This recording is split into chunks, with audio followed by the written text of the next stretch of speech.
BRS పాలనలో దుబ్బాక అభివృద్ధి కుంటుపడిందని మంత్రి వివేక్ వెంకటస్వామి అన్నారు.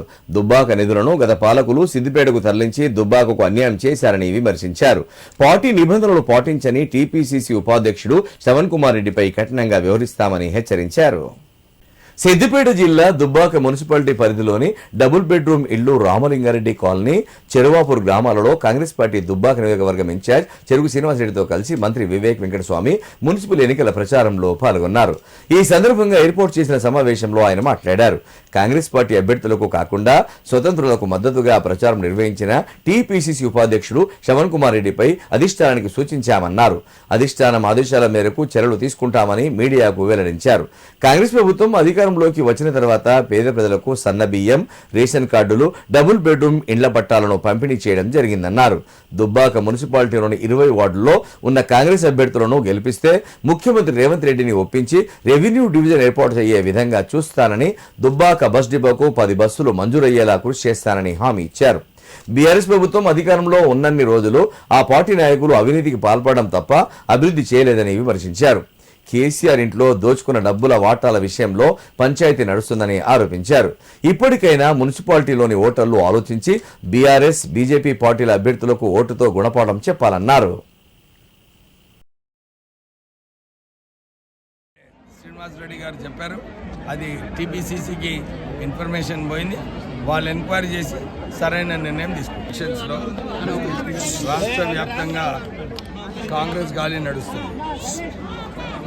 80 నుంచి 85 స్థానాలలో మున్సిపాలిటీ కాంగ్రెస్ జెండా ఎగురుతుంది. కాంగ్రెస్ అభ్యర్థులు చాలా జోష్గా ఉన్నారు. అందరూ కూడా కాంగ్రెస్ పార్టీ అభివృద్ధి కార్యక్రమాలు చూసి వాళ్ళందరూ కూడా కాంగ్రెస్ పార్టీకి ఓటేయడానికి సిద్ధంగా ఉన్నారు ప్రజలు. దుబ్బాకలో ప్రత్యేకంగా ఈరోజు ఇక్కడ క్యాంపెయిన్ చేయడం జరిగింది.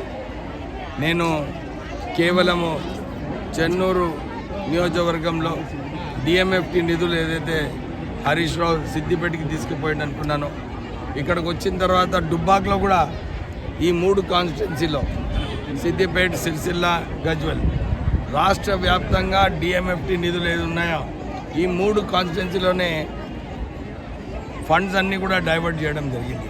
అంటే కేవలం కల్వకుంట్ల కుటుంబ సభ్యులకే ఈ నిధులు డైవర్ట్ అయినాయి.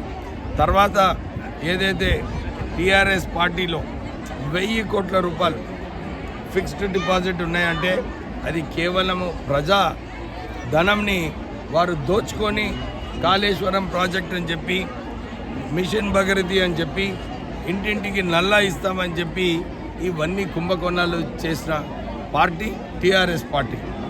8 లక్షల కోట్ల రూపాయలు అప్పు చేసి ఈ రాష్ట్రాన్ని అప్పుల రాష్ట్రం చేయడం జరిగింది. ఈ ప్రజలందరూ కూడా చూస్తున్నారు.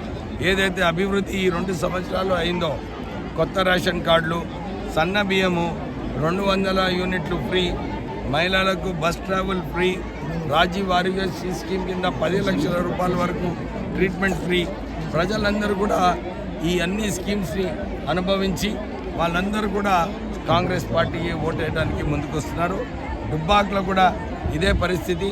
ఇప్పుడే ఇక్కడ డబుల్ బెడ్రూమ్ ఇళ్ళ దగ్గర డబుల్ బెడ్రూమ్ ఇల్లు కట్టారు, కానీ ఇక్కడ ఎవరైతే నివసిస్తున్నారో వాళ్ళకి పట్టాలు ఇష్యూ చేయలేదు.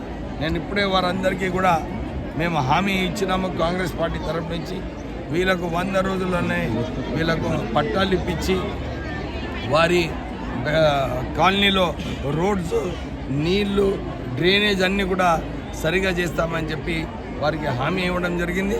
అంతేగాక ఈ దుబ్బాకలో బస్ డిపోకి ఇంకొక 10 బస్సులు అవసరము. ఆ 10 బస్సులు కూడా నేను పొన్నం ప్రభాకర్ మంత్రి గారితో మాట్లాడి కొత్త బస్సులు వస్తున్నాయి. సుమారు 2000 బస్సులు ఆర్టీసీకి వస్తున్నాయి. ఆ బస్సులలో 10 బస్సులు దుబ్బాకి అలాట్ చేసి ఇక్కడ ప్రత్యేకంగా ఈ వార్డుల ప్రజలకు మార్కెట్ పోవడానికి ఒక బస్సు వేస్తామని చెప్పి కూడా ఈరోజు అనౌన్స్ చేయడం జరిగింది. తర్వాత కాంగ్రెస్ పార్టీని ఇక్కడ మున్సిపల్లో 20 వార్డుల కన్నా ఎక్కువ గెలిపిస్తే రెవెన్యూ డివిజన్ కూడా ఇక్కడ స్థాపిస్తామని చెప్పి జరిగింది. ఖాళీ ఉన్నప్పటికీ కూడా ఈ మున్సిపాలిటీకి 15 కోట్ల రూపాయలు నగర అభివృద్ధి స్కీమ్ కింద అలాట్ చేయడం జరిగింది. పనులు కూడా వేగవంతంగా నడుస్తున్నాయి. మళ్ళొక్కసారి కాంగ్రెస్ పార్టీ ఇక్కడ గెలిస్తే ఇంకొక 15 కోట్ల రూపాయలు నగర అభివృద్ధి స్కీమ్ కింద అలాట్ శాంక్షన్ చేపిస్తారు.